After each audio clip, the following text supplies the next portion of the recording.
নেতাজি সুভাষচন্দ্র বসু ভারতের জাতীয় রাজনীতি তথা সমাজবোধে তার প্রাসঙ্গিকতা কোনো দিনই মিলান হবে না। তিনি একটা গোটা জাতিকে ঝুঁকি নিয়ে লড়বার অনুপ্রেরণা জুগিয়েছেন, আর তাই তিনি সকলের নেতাজি। নেতাজি বলতে বাঙালি একজনকে বোঝেন, তিনি সুভাষচন্দ্র বসু। 1897 সালের 23শে জানুয়ারি এই দেশের নায়কের জন্মলগ্ন, আর সেই জন্মদিবস আজও সম্মানে পালিত হয় এদেশে বিভিন্ন জায়গায়।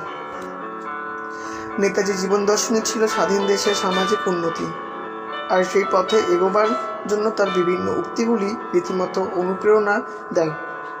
তার কয়েকটি বিখ্যাত উক্তিগুলি হলো: স্বাধীনতা নিয়ে বার্তা, শুধুমাত্র রক্ত দিয়েই স্বাধীনতা যেতে চায়, তোমরা আমাকে রক্ত দাও, আমি তোমাদের স্বাধীনতা দেব।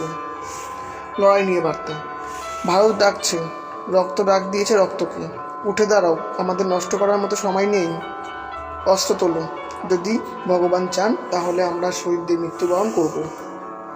চিন্তন নিয়ে অনুপ্রেরণা, কোনো একটা চিন্তনের জন্য একজন মৃত্যুবরণ করতে পারেন, কিন্তু সেই চিন্তনের মৃত্যু হয় না, সেই চিন্তন একজনের মৃত্যুর পর হাজার জনের মধ্যে ছড়িয়ে যায়।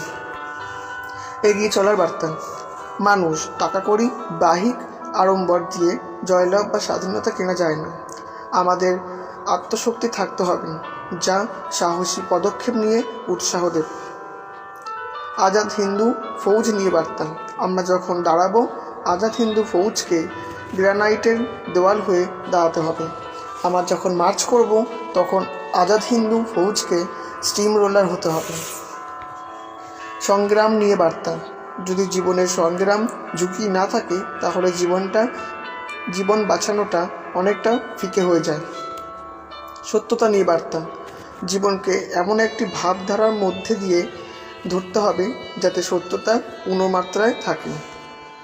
জীবন দর্শন নিয়ে বার্তা, সত্যানাশের না করা পর্যন্ত আমরা চুপ করে বসে থাকব না বা থাকা উচিত নয়। সমস্যা কাটাবার উপায় নিয়ে বার্তা, আমাদের সবচেয়ে বড় জাতীয় সমস্যা হলো দারিদ্র্য, অশিক্ষা, রোগ, বৈজ্ঞানিক উৎপাদন, যে সমস্যাগুলির সমাধান হবে কেবলমাত্র সামাজিক ভাবনা চিন্তার দ্বারা। বাস্তবতা, বাস্তববোধ বোঝাটা কঠিন, তবে জীবনকে সত্যতার পথে এগিয়ে নিয়ে যেতে হবে, সত্যকে গ্রহণ করতে হবে।